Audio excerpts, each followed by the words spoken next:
성부와 성자와 성령의 이름으로 아멘.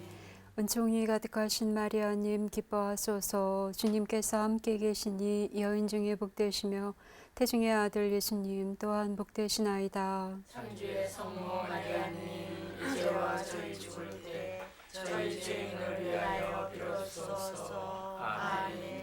지혜 이모여 저희를 위하여 빌어주소서.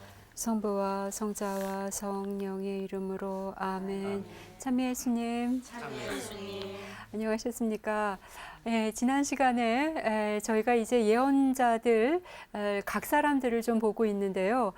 북이스라엘이 멸망할 즈음에 활동했던 호세아와 또 아모스라는 예언자를 봤고요. 또 그 시기에 활동했었던 남유다의 예언자들입니다. 미카 제1 이사야를 봤습니다. 그리고 이후에 남유다가 멸망할 즈음에 활동했던 예언자들 예레미야, 나훔, 스바니야, 하박국 이런 예언자들을 봤습니다.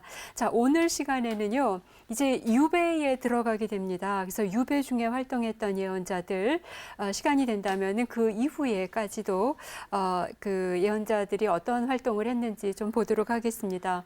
우선 소개해드릴 예언자는 에제키엘이라는 예언자입니다. 이 에제키엘서는요, 가장 두드러지는 특징이 있다면 매우 종합적인 신학을 제시하고 있다라는 건데요. 어떤 의미에서 보면 지금까지 어떤 그 모든 신학을 이스라엘의 모든 신학을 집대성하고 종합했다라는 의미에서 신학의 대가로서의 면모를 보인다고 할 수 있습니다. 우선 이 대예언서죠. 이제 분량이 굉장히 많은데요. 이 예언서를 보면 어휘력이 굉장히 출중하신 걸 볼 수가 있어요. 아주 그 다채로운 어휘를 사용하고 계시는데 물론 예언자 자신의 어휘력이 이렇게 아주 훌륭하셨는지 아니면 그 이후에 제자들이 역시 편집을 하기 때문에 그들의 어떤 그 실력이 이만큼 대단했는지 저희가 알 수 없지만 아무튼 굉장히 다양한 언어들이 사용되고 있다라는 거. 그다음에 두 번째는 당대까지 어떤 신학이 종합되고 있다고 말씀드렸는데요. 제가 예전에 이런 말씀을 드렸습니다. 북쪽에서 주로 발달했던 신학이 있는가 하면 남유다에서 발달했던 신학이 있었고요. 북쪽에서 특별히 좋아했던 신학이 있다면 출애굽, 광야, 계약, 모세, 야곱 뭐 이런 분들이 강조되는 그런 신학이었다면요. 남쪽에서는 다윗이라든가 예루살렘 이런 모티브들이 강조가 됩니다. 그런데 에제키엘서에 와서는 이 북쪽과 남쪽의 신학이 아주 종합적으로 편성된다라고 보시면 되겠고요. 또 문체적인 측면에서도 아주 다양한 문체를 사용하고 계십니다. 신탁이라는 예언 문학의 전형이 발견되는가 하면 묵시문학적인 어떤 스타일도 발견이 되고요. 또 지혜문학적인 스타일도 발견이 됩니다. 그래서 아무튼 당시까지의 모든 문체, 신학, 뭐 어휘, 뭐 시대 정신 이런 모든 것들이 종합됐다라고 보시면 되겠습니다. 자, 우선 그 이분의 이름 저희가 한국말로 에제키엘 이렇게 부르고 있는데요. 원래 히브리식으로 발음하면요 여헤즈키엘이 됩니다. 근데 이 말 안에 들어가 있는 게 핫작이라는 히브리말 동사가 있는데 이건 뭐냐면 강하게 하다라는 뜻입니다. 즉 하느님께서 강하게 하시다. 유배 중에 있고 뭔가 아무튼 그 지금까지 어떤 삶의 중심을 잃어버린 그들에게 어떻게 그들이 살아갈 수 있는지 어떤 이런 부분을 강화시켰던 그런 소임을 하신 분으로 추정이 되고요. 이분의 특징은 저희가 유배가 두 번에 의해서 이루어지거든요. 첫 번째 1차 유배는 597년, 그다음에 두 번째 유배는 587년에 이루어집니다. 그런데 1차 유배, 즉 여호야킨이라는 임금과 함께 1차 유배를 가게 된 분들은 당시로서는 아주 최고급 엘리트들이라고 보시면 돼요. 그러니까 가장 우두머리들을 먼저 유배를 시킴으로써 이제 구심점을 얻게끔 했었던 것이죠. 그런데 이제 그러면서 여호야킨 대신 그 시드키야라는 마지막 왕을 임명하지만 그 역시 바빌론의 뜻대로 되지 않자 마지막 유배를 단행하게 되는 거였죠. 자, 에제키엘은 이 1차 유배단에 이미 포함되어 있었던 분입니다. 이것으로 봤을 때는 당시로서는 굉장히 지도자급에 이렇게 속해 있었던 그런 분으로 추정이 되고요. 그래서 그분의 그 예언 활동은 정확하게 두 부분으로 나누어집니다. 아직 587년 예루살렘이 완전하게 멸망하기 이전, 그러니까 한 10년 정도가 전반부가 되겠고요. 그다음에 후반부는 이제 완전히 멸망한 다음에 2차 유배단들이 역시 유배를 오게 되고, 자, 이런 부분까지 지속이 됩니다. 그래서 그 587년 이전과 그다음에 이후로 나누어지게 되죠. 예, 그렇고 또 그러면 여기에서 특별히 그분의 어떤 그 삶과 함께 연결되어서 저희가 주목할 수 있는 사건은 뭐냐면 아내의 죽음입니다. 자기 아내가 죽어요. 예, 근데 이것을 통해서 하느님이 전달하셨던 메시지는 뭐냐 하면 예루살렘의 멸망입니다. 그러니까 그들이 가장 자랑스러워하고 뿌듯해하고 사랑해하고 뭐 아름답게 느끼고, 자, 이런 어떤 그 자기 아내의 죽음을 통해서 그런 어떤 그 사랑의 대상인 예루살렘의 멸망을 또한 이야기하고 있습니다. 성경에서 그 히브리 말에서는 남성 명사, 여성 명사가 있거든요. 예, 도시는 항상 여성으로 되어 있습니다. 그래서 이제 예루살렘이라는 이 도시가 이제 여성으로 표현되고 있는 것이고, 특별히 이제 그 에제키엘서에서는 그러니까 부인의 죽음으로 이렇게 제시되고 있다고 보시면 되겠습니다. 요 에제키엘서는요, 아까 분량이 굉장히 많다라고 말씀을 드렸고, 또 굉장히 종합적인 어떤 스타일을 가지고 있다고 말씀드렸는데, 예레미야서에 비해서 읽기가 수월하십니다. 왜냐하면 예레미야는 여러 이야기들의 일종의 선집이었었어요. 그래서 이렇게 일관적인 어떤 스타일이 드러나기보다는 마치 무슨 미로에 들어간 것처럼 이 얘기했다, 저 얘기했다, 이제 이런 부분이 있어서 편집 비평 혹은 전승 비평의 어려움이 있는데요. 에제키엘서는 반대로 편집이 굉장히 말끔합니다. 깔끔하게 되어 있어요. 자, 이거는 뭐냐면 그만큼 아주 고도의 편집 기술이 또한 동반됐다라는 것을 드러내주죠. 자, 모니터를 보시면서 에제키엘서의 어떤 간추린 내용을 한번 보시겠습니다. 크게 전반부, 후반부 나누어지고, 아까 말씀드린 것처럼 전반부는 예루살렘 멸망 이전입니다. 587년 사건 이전에 그가 활동했던 내용이 제시가 되고, 그다음에 후반부는 이제 완전히 587년에 망한 다음에 이후에 이제 유배민들을 어떻게 그들에게 다가가야 되는지, 이런 신학이 전달되어 있습니다. 자, 그래서 아주 정확한 그 두 부분의 편집을 저희가 볼 수 있습니다. 자, 이 에제키엘서가 그러면 강조하는 신학적 이야기가 무엇인지 한번 보도록 하겠습니다.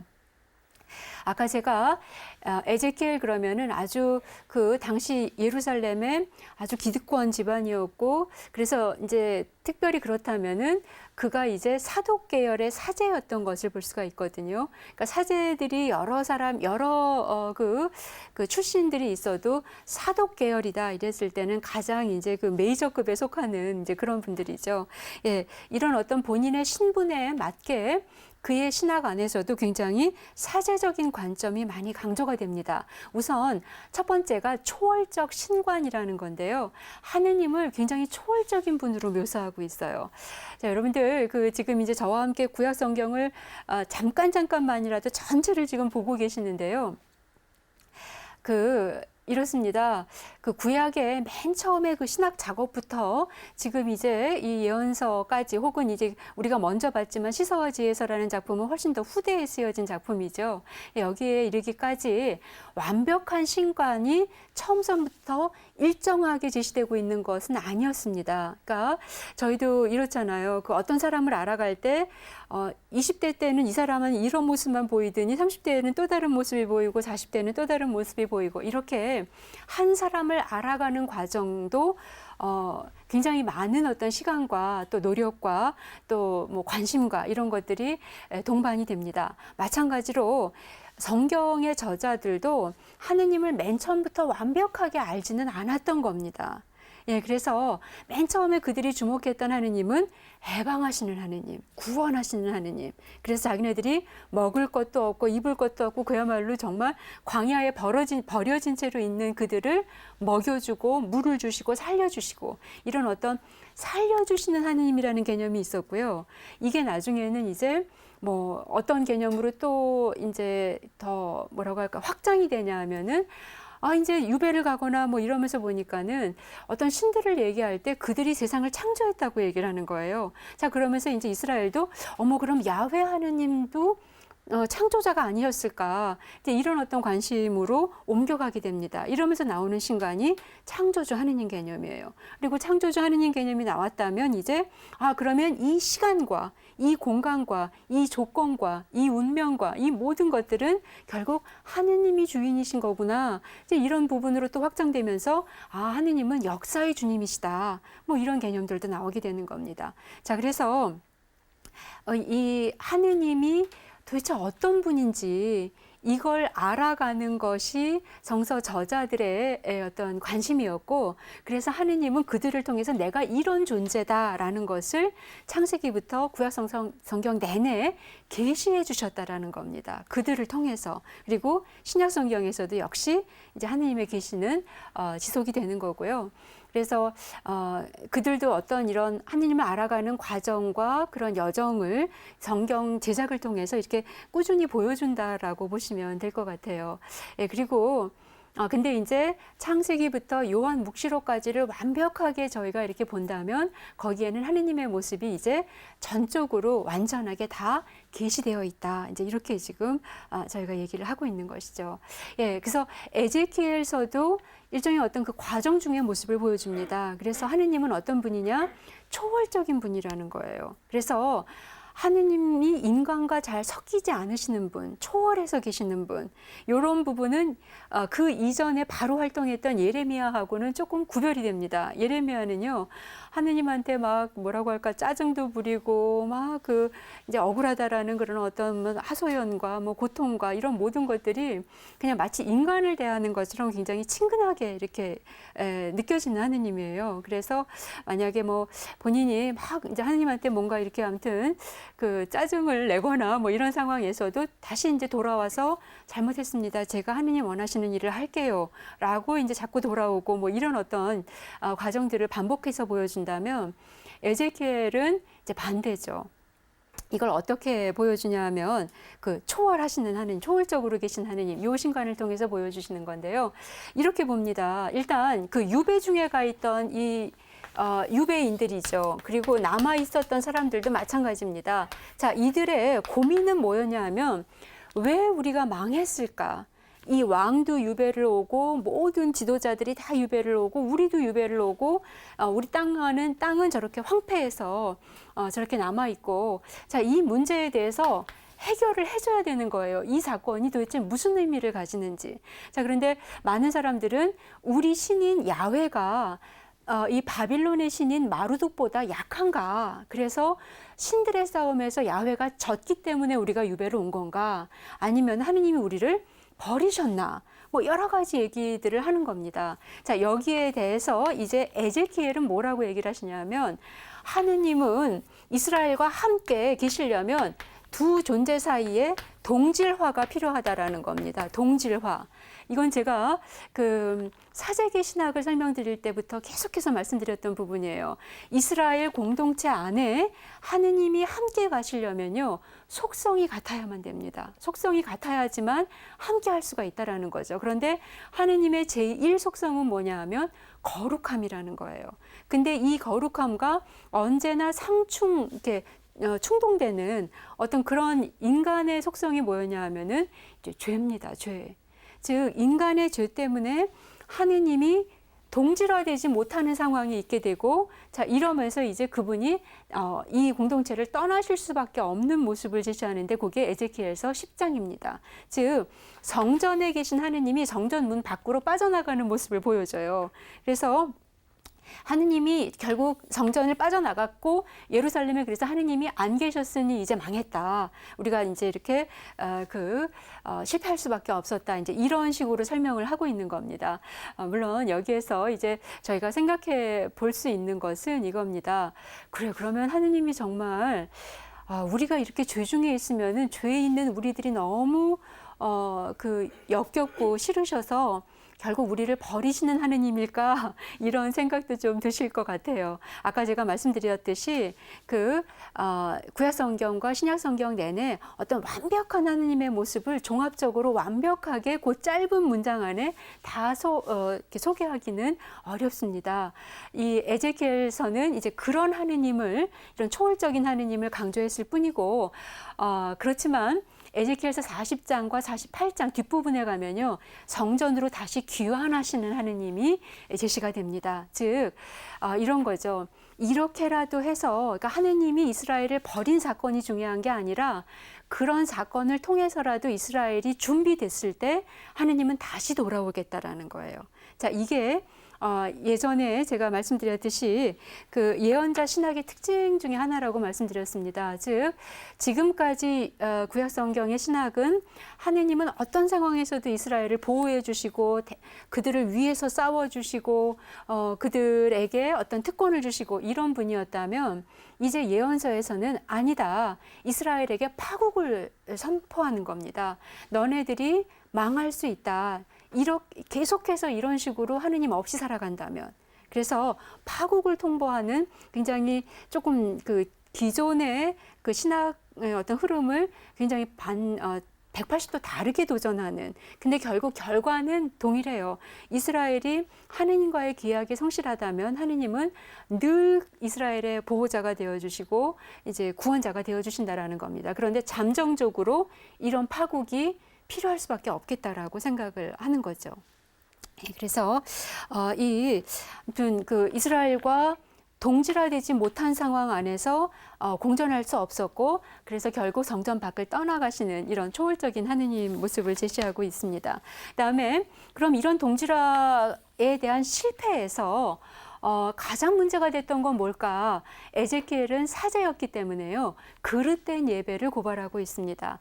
잘 아시다시피 전례란 하느님을 기억하고 기념하는 자리라고 말씀드렸습니다. 왜냐하면 기억하지 못했을 때 정체성에 혼란이 오게 된다고 말씀드렸죠. 예, 그래서 내가 엄마인 걸 기억 못했을 때, 내가 누구인 걸 기억 못했을 때 이제 그 혼란은 자연스럽게 따라갈 수밖에 없었던 것이고, 이스라엘은 전례라는 기억의 자리와 시간을 통해서 우리는 하느님의 백성이다, 하느님만을 왕으로 섬기겠다라고 계약을 맺었다라는 것을 기억하고 기념했던 겁니다. 그런데 하느님을 기억하는 자리에서 자기가 그 전례 행위에 참여했다라는 것만 기억하지 하느님과의 구체적인 어떤 그 소통은 이루어지지 못하는 거죠. 즉 마음이 봉헌되지 못하는 예배를 고발하고 있습니다. 잘못된 예배라고 얘기하는 거죠. 즉 아무리 화려한 번제와 화려한 제사를 바친다 하더라도 하느님을 기억하고 자기 자신을 하느님의 백성으로서 봉헌하는 이런 자세가 없을 때 이거는 뭐 가장 큰 죄다. 그러므로 동질화될 수 없었다라고 고발하고 있는 겁니다. 자, 그런데 아까 말씀드린 것처럼 이제 에제키엘서 후반부를 가게 되면 이제 유배 완전히 망해서 유배 이후의 상황 안에서는 이제 구원 신탁이 제시가 되는데요. 자, 이때는 새 성전의 청사진이 제공됩니다. 그러니까 이제 성전을 새로 짓게 될 것이고, 성전이 새로 지어지면 이제 하느님께서 귀환하실 거라는 겁니다. 그러면서 이제 새롭게 단장한 예루살렘을 제시해 주는데요. 이곳의 특징은 성전을 중심으로 해서 사제들이 이제 다스리는, 그래서 이제 기존의 정치가들, 이제 왕족을 중심으로 한 이런 어떤 부분들이 이제 철폐되고 하느님의 통치가 사제들을 통해서 이루어지는 이제 이런 어떤 희망의 메시지를 전달하게 됩니다. 예, 그래서 그리고 이제 이런 어떤 새 성전의 모습도 아주 자세하게 이렇게 무슨 그 건축 설계도 이렇게 보여주시듯이 그렇게 아주 자세하게 설명을 하십니다. 자, 이것도요, 바빌론의 성전이 굉장히 화려하고 과학적이었다라고 하죠. 세련된 모습을 가졌다라고 하는데, 그런 어떤 모습이 반영된 그 이상의 어떤 화려함을 가지고 있는 이런 모습들로 제시가 됩니다. 자, 그래서 에제키엘서에서는 사제적 관점이 강조됐다라는 거. 그래서 초월적 신관, 그다음에 그릇된 예배에 대한 고발, 그다음에 새 성전에 대한 청사진이 제공됐다라는 거 말씀드렸습니다. 자, 그다음에 에제키엘서에서 좀 독특한 부분은요. 에제키엘이 뭔가 이렇게 좀 환시를 보는 사람으로 제시가 되고 있다는 거예요. 이제 아무튼 그의 어떤 모습이 좀 이렇게 다양하게 소개가 되는데요. 일단은 대단한 신학자라는 생각이 드는데, 그리고 왜냐하면 사람들이 그분한테 와가지고 뭔가 이렇게 의논하고 뭐 이제 일단 그 이스라엘의 어떤 원로로서의 모습을 보여주고 있거든요. 그런데 어떤 때 보면은 이렇게 좀 이해하지 못할 행동들을 막 하시는 거예요. 그래서 이제 뭐 이렇게 벙어리가 된다거나 아니면은 이제 이상한 옷을 입고서 막 돌아다니신다거나. 자, 그래서 이제 이런 부분들은 이제 제가 그냥 종합적으로 말씀을 드린다면 아까 소개해 드렸듯이 굉장히 어떤 초기 신학도 들어와 있고 굉장히 후대에 세련된 신학도 들어와 있고 이래서 기존의 어떤 이스라엘 안에서의 하느님과 관련된 이야기들이 다 종합이 되어서 에제키엘의 모습으로 투사됐다라고 보시면 될 것 같습니다. 어쨌든 근데 이 책이 조금 재밌는 게요. 랍비들은 30살이 되기 전까지는 에제키엘서를 읽지 못하게 했다고 합니다. 왜냐하면 이런 신비주의적인 관점 때문에 그래요. 그래서 저희도 신비주의가 신약 성경에도 약간 등장하고 또 이제 그리스도교 전통 안에서 성인 성녀들의 모습들 안에서 들어와 있는데 이 신비주의는 뭐냐면은 정말 하늘로 들어 올려져 가지고 거기서 천당에 가서 하느님 얼굴을 뵙고 내려오고 뭐 이러는 거예요. 그런데 성서 전반을 봤을 때는 이런 어떤 신비주의적인 관점은 약간 이렇게 부분적인 부분을 담당을 하고 있습니다. 전반적으로는 바로 여기에 우리와 함께 존재하시는 하느님, 그러니까 하늘에 존재하셔서 옥좌에 앉아서 전체 세상을 뭐 이렇게 다스리시고 이런 이미지보다는 우리와 함께 걸어가시는, 그래서 이스라엘도 항상 성막과 성소와 성전을 통해서 이 지상 안에 그분의 현존을 제시하고 있거든요. 그래서 이런 신비주의적인 관점은 약간 예외적인 관점이라고 하셔도 틀리지 않을 것 같습니다. 구약성경, 신약성경에 가서는 이게 약간 좀 더 강하게 되죠. 바오로 신학이나 영지주의 영향을 받기 때문에요.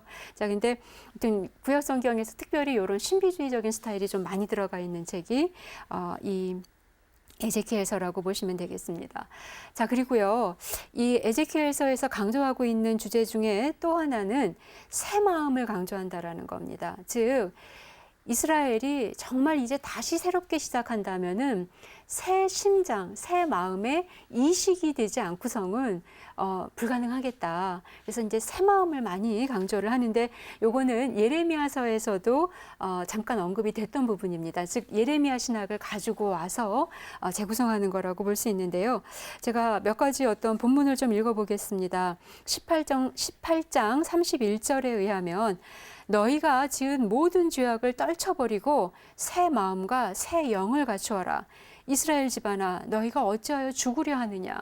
예, 이런 표현 나옵니다. 새 마음과 새 영을 갖추라는 거. 36장 25절에서 26절 아주 유명한 이야기죠. 너희에게 정결한 물을 뿌려 너희를 정결하게 하겠다. 너희의 모든 부정과 모든 우상에게서 너희를 정결하게 하겠다. 너희에게 새 마음을 주고 너희 안에 새 영을 넣어주겠다. 너희 몸에서 돌로 된 마음을 치우고 살로 된 마음을 넣어주겠다. 그냥 심장인데 돌로 되어 있는 심장은 이게 도대체 무슨 하느님과 소통이 이루어지는 심장이겠습니까? 이제 그것을 제거해 버리고 이제 살로 된 새 심장을 넣어주겠다라는 겁니다. 새 심장이 절대적으로 이제 하나님과의 관계를 새롭게 시작하는데 필요함을 얘기하고 있고, 요게 됐을 때 이제 마른 뼈처럼 죽어있던 이스라엘이 이제 새롭게 태어날 수 있다라고 이야기를 하고 있어요.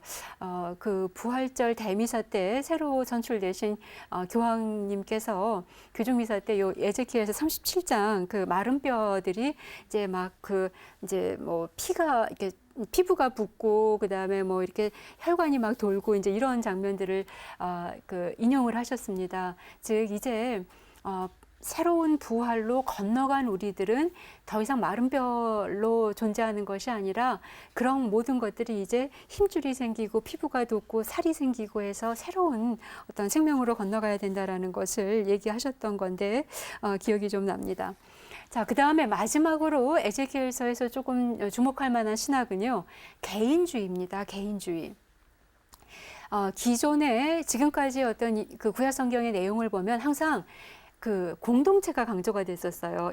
하느님이 이스라엘 각 개인을 만나는 것이 아니라 이스라엘과 계약을 맺으시거든요. 그리고 또 예수님도 새 이스라엘, 즉 교회와 관계를 맺으시고 이런 어떤 공동체적인 측면이 강조가 되는데 이제 에제키엘서에서는요, 공동체가 제대로 살려면 사실 각 개인이 정말 오롯한 하느님과의 계약 안에서 살지 않으면 이 공동체는 의미가 없다라는 굉장히 건강한 개인주의를 강조합니다. 그러니까 이기주의가 아니에요. 이기주의가 아니라 이제 왕도 없고 국가도 무너지고 민족도 다 흩어지고 이런 상태에서 그들에게 필요한 거는 본인이 그냥 살아남는 것이 아니라 이제 그런 제도가 없어도 하느님의 백성으로 살아남아야 된다라는 과제였었어요. 그러니까 그냥 다른 민족으로 살아가면 다른 어떤 그 국가나 다른 민족에 편입되어 살아가면 문제 없습니다. 그런데 이들은 국가가 없고 민족이 없어도 나는 유다인으로 살아가기를, 즉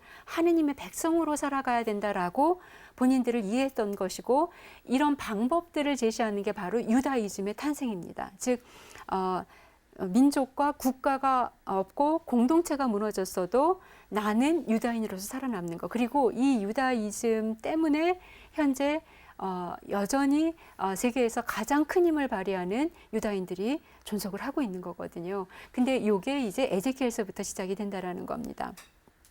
그래서 33장 10절에서 20절 이런 부분 보면은 회개와 개인의 책임 이런 부분들 강조합니다. 즉 개개인이 살아야지 그 공동체가 의미가 있는 거지 개개인의 삶은 온데간데 없고 공동체만 제도만 있을 때 결국 이런 그 실패를 맞이하게 된다라는 부분을 강조하고 있는 거죠. 여러분들도 마찬가지입니다. 지금 교회가 아무리 굳건하고 또 아무리 그 한국 사회 안에서 우리가 제도로서 큰 힘을 발휘한다 하더라도 오래가지 못하죠. 그 안에 내용물이 아주 그 성실하지 못할 때요. 결국 설사 제도가 무너지고 큰 어떤 공동체가 와해돼도 나밖에 없다 하더라도 그 상황에서 내가 어떻게 하느님의 제자로서 하느님의 백성으로 살아갈 수 있는지 이게 고민되지, 이게 숙고되지 않는다면 한국교회의 어떤 이런 지금 현재 저희가 누리고 있는 이런 어떤 위상도 오래가지 못할 거라고 생각이 듭니다. 그래서 결국 내가 하느님으로 무장될 때 그런 개개인이 모였을 때 한국 교회도 튼튼해지는 것이죠. 이런 부분에 초점을 저희가 좀 맞출 필요가 있을 것 같고 그런 부분을 잘 보여주는 책이 에제키엘서입니다. 자, 이제 저희는 제2 이사야서라는 책으로 가겠습니다. 자, 이 책은 에제키엘보다요. 한 20년 이후에 활동을 했던 예언자의 작품으로 보여지고요. 그래서 유배가 거의 끝날 무렵이라고 보시면 되겠습니다. 자, 그런데 본인의 이름을 제시하지 않고 이사야라는 우리가 제1 이사야 배웠었죠. 그 이사야라고 본인을 소개하면서 본인은 철저하게 익명으로 남아있는 그런 예언자가 되겠습니다. 그는 이미 이제 그 에제키엘하고 좀 다르죠. 에제키엘은 최종적인 유배가 되기 이전과 이후에 활동을 했다면 그는 이제 완전히 유배 중에 활동을 하는 거고 오히려 이제 유배가 끝날 무렵 이런 상황을 이렇게 제시하고 있는 그런 것을 배경으로 하고 있는 그런 예언자입니다. 자, 내용을 좀 보겠는데요. 역시 전반부, 후반부로 이렇게 나눠질 수 있습니다. 화면을 좀 보시죠. 전반부, 후반부 40장부터 48장으로 되어 있고요. 요게 원래의 이사야서, 제2이사야서의 어떤 본질적인 부분이라고 봅니다. 근데 후반부 49장부터 55장은 여기에 대한 일종의 어떤 개작이라고 할까요? 개정판으로 보셔도 될 것 같습니다. 자, 그래서 바빌론의 멸망과 이제 키루스의 승리를 문제를 이야기하고 또 예루살렘 재건과 구원의 보편성 이런 부분들을 강조합니다. 자, 아까 좀 전에 제가 말씀드린 것처럼 제2 이사야는 이제 그 이스라엘을 유배시키고 다 인질로 끌어오게 하고 이랬던 이 신생 바빌론이 무너지면서 더 동쪽에 있었던 페르시아가 부상할 요 즈음에 활동했던 그런 인물입니다. 그 바빌론의 나보니두스라는 이 장군이 라바시 마루둑이라는 왕의 권좌를 밀어내면서 이 쿠데타를 일으켜요. 그래서 이제 아주 그 내정이 혼란한 틈을 타서 키루스라는 인물이 메데와 리디아를 제압한 다음에 이제 페르시아를 통합하고 이제 결국 바빌론을 점령하게 되는 이런 상황입니다. 자, 그러면 이제 그 세계의 정권이 바뀐다라는 건데요. 이렇게 정권이 바뀔 때 그들이 주목하는 거는 뭐냐면 민심입니다. 민심. 자, 이들이 어떤 정권을 원하는지. 근데 이제 바빌론의 특징은 뭐였냐면 굉장히 강력했던 중앙 집권 패턴입니다. 왜냐하면 워낙 땅이 많으니까 이 넓은 광활한 제국을 유지하려면은 변방의 세력들을 약화시킬 필요가 있었고, 그래서 지식인들을 모두 바빌론으로 유배시키는, 그래서 아주 바빌론을 강화시키는 이런 거였다면, 이제 페르시아는 색깔을 달리하는 거죠. 자, 어떻게 하냐면 우리는 온건 관대책으로 가겠다. 그래서 원하면 경제적으로도 후원을 하겠다. 이러면서 이제 너네들 모두는 이제 해방이다. 집으로 돌아가도 좋다라는 이런 그 전혀 다른 정책을 쓰게 되고, 자, 이러면서 사람들 안에서는 이 키루스라는 인물이 구세주가 아닐까, 정말 이스라엘을 해방시킬 어떤 그런 메시아가 아닐까, 이런 어떤 의식까지 팽배하던 무렵에 활동했던 예언자가 바로 요 제2 이사야라는 사람이라는 겁니다. 자, 그의 신학을 한번 보겠는데요. 그의 신학은 결국 굉장히 구원과 희망에 대한 이야기로 되어 있습니다. 이제 유배가 끝나서 우리가 돌아갈 수 있을 것이다 라는 것을 얘기해 주고 있는 거죠. 자, 그래서 지금 여기가 약속의 땅이라고 한다면은요, 바빌론에서 이제 우리는 그 땅으로 다시 돌아갈 수 있을 거다라고 얘기를 하고요. 자, 요것을 제2의 출애굽이라고 합니다. 왜냐하면 이집트에서 탈출해서 그 땅으로 가는 것이 제1의 출애굽 사건이었다면, 유사한, 그러니까 이제 물론 이집트는 아니지만 일종의 어떤 그 역으로 바빌론으로부터 이렇게 나오게 되는 제2의 출애굽을 강조하고요. 그 다음에 이 제2 이사야서는 유명한 게 저희가 그 성주간 때 혹은 사순기 때 많이 읽는 텍스트 중에 그 주님의 종의 노래라는 텍스트가 있습니다. 모두 4개로 되어 있어요. 42장에 나오고 49장, 50장, 52장에 나오는데 요 제2 이사야서에 요 4개의 주님의 종의 노래, 야훼의 종의 노래가 들어가 있습니다. 근데 이제 보면은 본인의 어떤 그런 봉헌과 죽음과 대속을 통해서 그들에게 해방을 전해주는 이런 모습으로 되어 있죠. 그래서 이제 많은 분들이, 성서학자들은 이 종이 도대체 누구냐, 그래서 이제 저희 그리스도교에서는 바로 예수 그리스도의 모습 안에서 이 종의 모습이 실현됐다, 완벽하게 구현됐다, 이렇게 얘기를 하고 있는 거죠. 근데 이제 이 이사야서가 쓰일 당시에 정말 나자렛 사람 예수님을 기억하면서 이렇게 썼을까? 구약 성경 학자들은 그거까지 동의하기는 좀 어렵습니다. 왜냐하면 분명히 저희가 그리스도교 예수님 안에서 모든 그 예언들이나 모든 이야기들이 그분 안에서 완성됐다라는 거, 요거는 저희가 이제 존중하는 부분이죠. 당연히 그런 부분인데, 유다인들의 경전을 너무 그리스도교식으로 호교론적으로 그냥 이렇게 억지로 이렇게 해석하려고 하는 부분은 이미 그 바티칸 교황님 이제 베네딕토 16세 교황님이십니다. 그분이 쓰신 발표하신 문헌 중에 구약 성경과 유다 민족과 연결된 그런 문헌이 하나 있어요. 거기에서 이미 정리를 해서 얘기해 주신 바가 있습니다. 즉, 유다인들의 경전은 유다인들의 의식 안에서 존중해 주자. 즉, 구약 성경을 너무 그리스도교식으로만 해석하는 거는 옳지 않다. 그래서 이제 그래서 요 야훼 종에서 나오는 이 종이 이제 학자들이 보기에는 제2이사야 자신이냐, 아니면 이스라엘이라는 이 민족 공동체냐, 아니면 키루스냐, 여러 가지 어떤 의견들이 있습니다. 아무튼 여기서 중요한 거는요, 종이라는 개념이 굉장히 이제 긍정적으로 사용되기 시작했다라는 겁니다. 이 부분이 굉장히 중요한데요. 이전까지는 종 그러면은요 굉장히 부정적인 개념을 동반하고 있었어요. 그러니까 어떤 그 마음대로 하지 못하고 그냥 종속되어 있는 어떤 것으로. 그런데 이제 이스라엘은요 유배를 가면서 본인들에 대한 자의식이 조금 변하게 됩니다. 유배 이전에 이스라엘은 자기네들이 선민이에요. 그래서 이 선민이로서 어떤 그 세상을 구원한다라고 이렇게 생각을 했었던 거예요.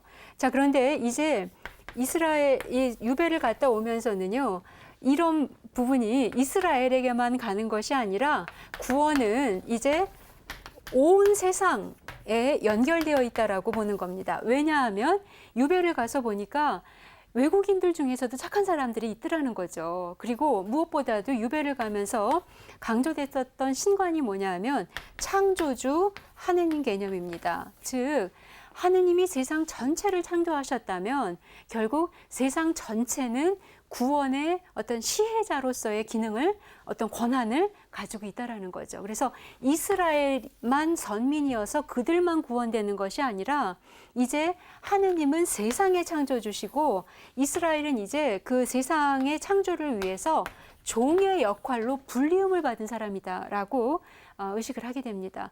이러니 이 유배라는 고통이 그들에게 얼마나 가치 있었던 것인지 확인할 수가 있습니다. 그러니까 그 이전에는 우리만 선택받았어, 우리만 구원받을 거야, 이런 어떤 편협한 생각을 가지고 있었던 그들이 이제 스스로들을 하느님의 종으로 이해하면서 그러니까 선민의식이 굉장히 바뀌게 되는 거죠.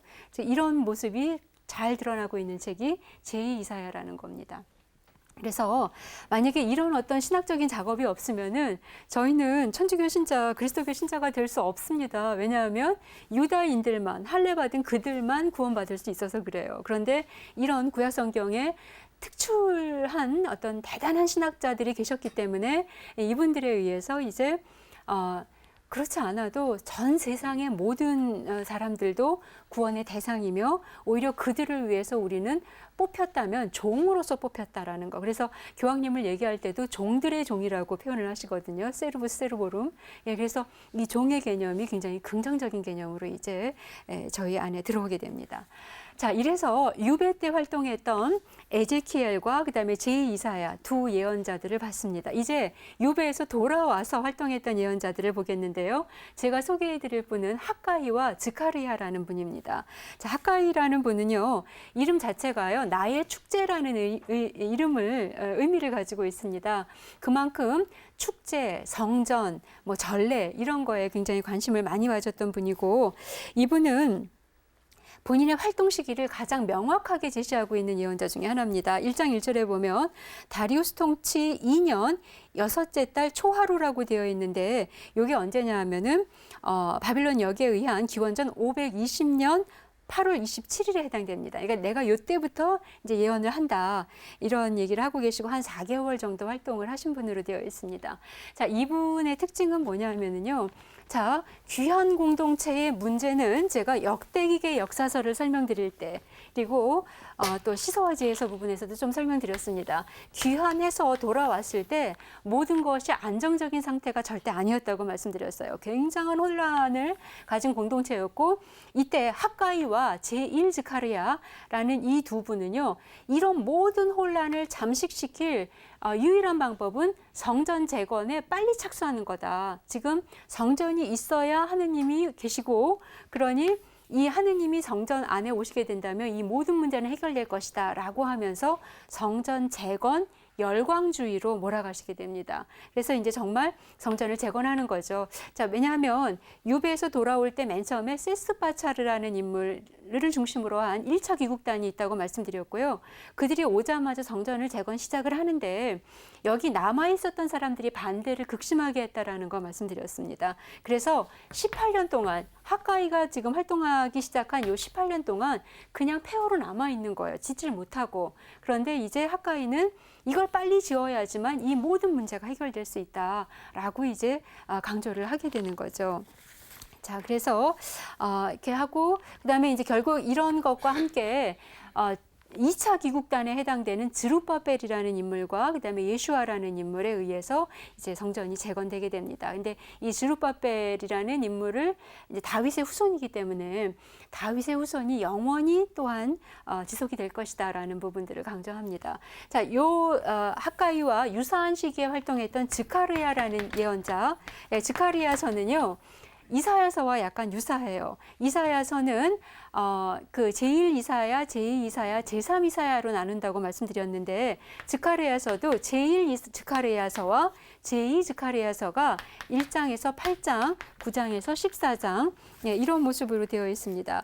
자, 그다음에 스가랴라는 인물에서 보면은요. 특별한 게 이런 부분이 좀 보여집니다. 이 1장부터 8장 전반부에 보면요. 환시가 등장하는데 이 환시에서 굉장히 부각되는 인물이 대사제예요. 대사제. 자, 이스라엘 안에서 그 왕이 있을 때는요. 왕이 가장 이제 아무튼 최고의 통수권을 발휘하게 되죠. 그런데 이제 왕이 없이 돌아오게 되면서 왕의 역할을 대신했던 그 신원이 대사제라고 말씀드렸습니다. 근데 이런 입장을 굉장히 잘 보여주는 책이 요 제1 스가랴서입니다. 왜냐하면 네 번째 환시에 대사제 예슈아에 대한 부분이 굉장히 강조가 되고요. 다섯 번째 환시에는요, 그 나무 그 등잔대가 등장하는데요. 7개의 이렇게 가지가 있어요. 요거 이런 촛대 한번 보셨죠? 예, 유다인들이 많이 쓰는 메노라라고 하는 촛대입니다. 요거 옆에 이제 그 스룹바벨과 또 예슈아라는 인물이 이렇게 함께 서 있는 모습을 봅니다.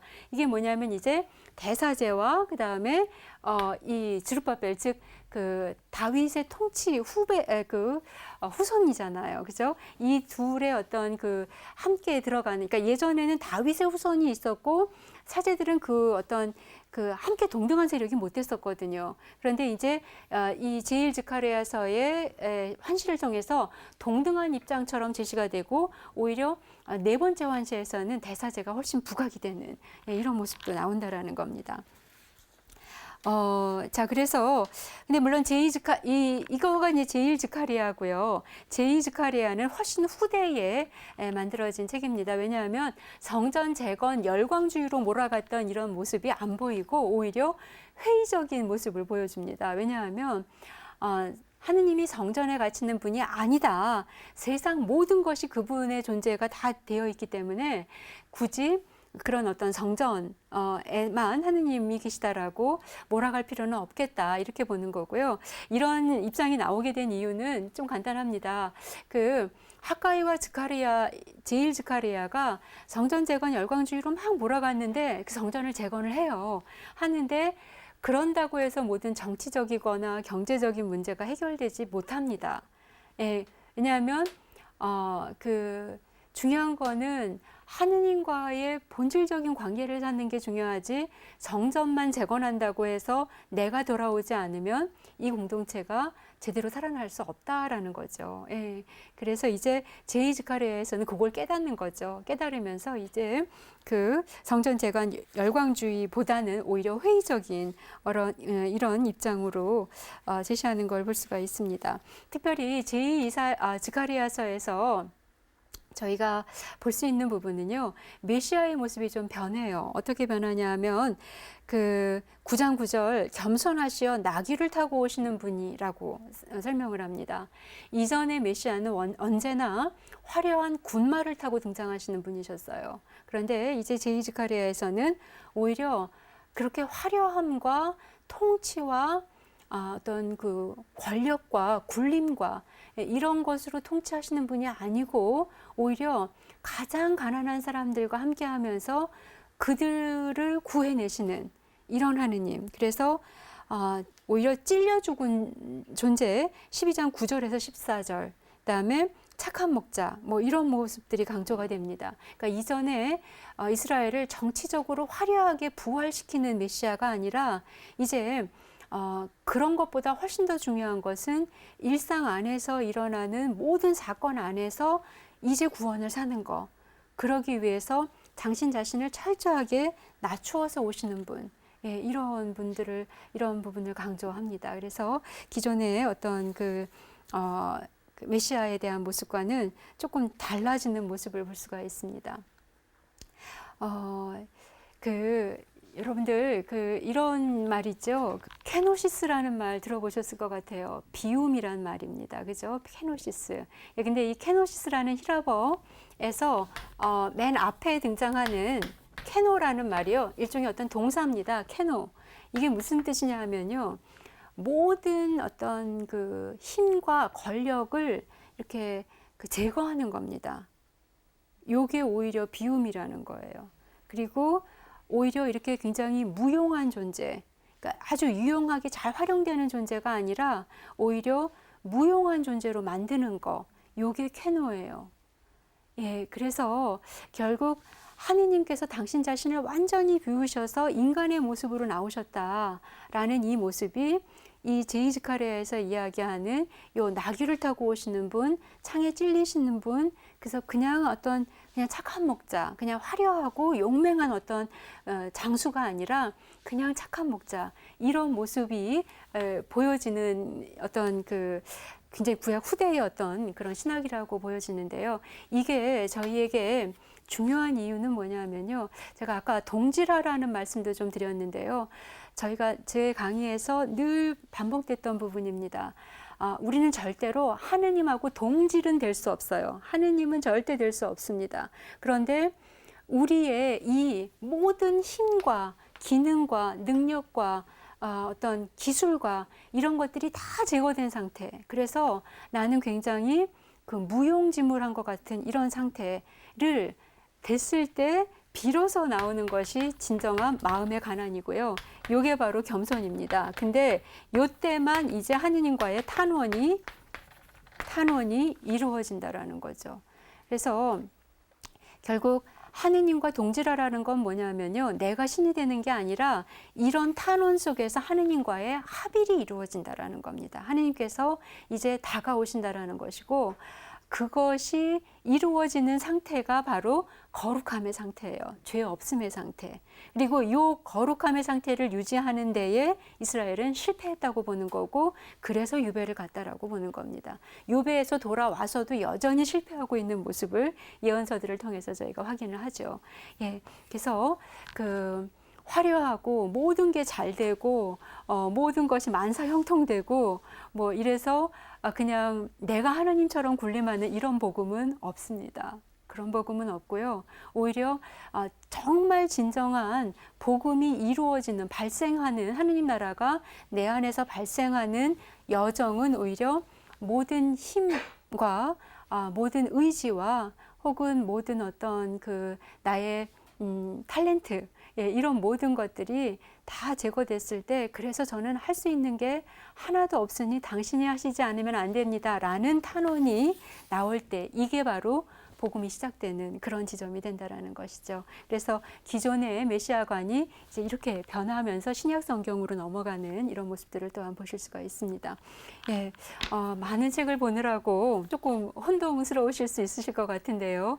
예, 아무튼 뭐 마지막에 말씀드렸던 이런 부분만이라도 기억하신다면 우리가 신앙생활하는데 성경을 통해서 제시되고 있는 복음이 메시지가 무엇인지 그걸 사는데 큰 어떤 도움이 되리라고 생각이 듭니다. 마치겠습니다. 성부와 성자와 성령의 이름으로 아멘. 영광이 성부와 성자와 성령께 성부와 성자와 성령의 이름으로 아멘. 수고하셨습니다.